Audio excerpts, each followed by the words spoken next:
Hello, good morning mga lalabs, mga vayots. Pag-uusapan po natin itong nangyayari. No? Kagabi, alam nyo ba, hindi kayo nakatulog na naman dito sa Kuwait kasi dalawang kanto lang yung American Embassy dito sa bahay ng amo ko at grabe na naman ang pagsabog at mahigit 300 ang mga missiles, ballistic missiles, no? Ang na-intercept dito ng Kuwait Authority ng kanang mga ano nila, ng gobyerno dito.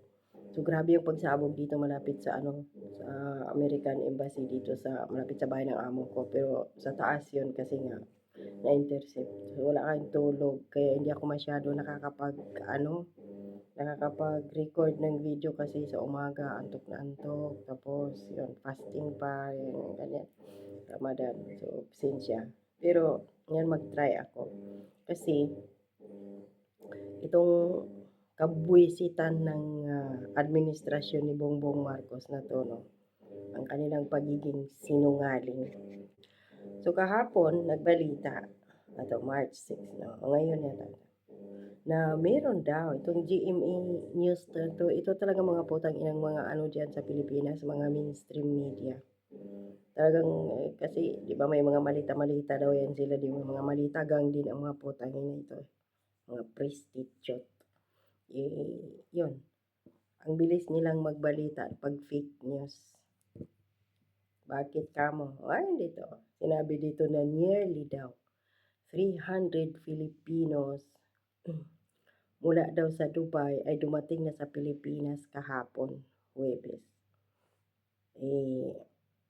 Pero hindi nila sinabi, nasakay iyon ng Emirates Airways. Ang meron pang balita sa The Manila Times na Philippine Airlines daw ang sinakyan, pero hindi. Emirates Airways po ang sinakyan, mga lalabs, mga bayots.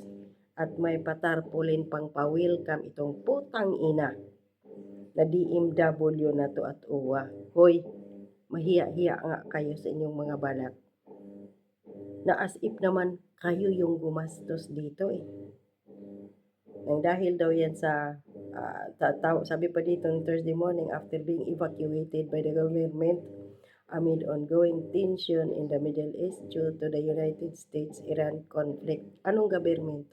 Bakit hindi niyo masabi na Emirates government ang nagpabalik doon sa mga putang inang mga kababayan na to? Oh, masaya tayo na nakauwi sila ng ligtas doon, pero hindi po sila OFWs. Tandaan natin, bago pa ito, nananawagan si Bongbong Marcos sa amin na mga OFWs dito sa Middle East na magtago sa mga ligtas na lugar dahil wala pang plano na magpaparipatriate. Nananawagan, hindi nga kami dito nakatanggap ng tawag or email man lang mula sa Philippine Embassy dito sa Kuwait. Gusto niyo bang magpa-registered o uwi? Wala. Tapos ito sasabihin na nakauwi na para sabihin na ang bilis ng action ng Marcos Jr. administration. Putang ina ninyo, DMW at UWA, ang kakapal ng pagmumukha ninyo na angkinin ang ginawa ng UAE government. Mga ano po yan sila turista sa UAE. May mga visa yan, may mga pabalik na ano yun sila, mga plane ticket na ano nga lang yan, na stranded doon. Noong 2 days ago, at 2 days pa ng giyera ng Iran at ng Israel. Mismong gobyerno ng Emirates ang nananawagan sa mga hotel dyan sa UAE na yung kanilang mga, hindi lang Pilipinas, yung kanilang mga turista na andun na naipit, i-extend ng mga hotels ang kanilang mga booking, ang kanilang at pati pagkain, covered na yun ng gobyerno. Dahil hindi nga makauwi kaagad dahil nga tinira, binumbahan ang kanilang airport. Tapos ngayon, sasabihin ng DMW at ng UWA may pa-welcome pa. At sasabihin ninyong mga OFWs ang umuwi na yun. Turista po sila. sa UAE. Hindi sila OFWs dahil ang OFWs dito ayon kay Bongbong Marcos, magtago muna kayo sa mga safety na lugar. Tapos ang swerte pa ng mga 300 katao na yan na mga turista sa UAE, pag-uwi sa Pilipinas, may ayuda. Samantala kami na mga totoong OFWs dito sa Middle East, magtago muna sabi ni BBM.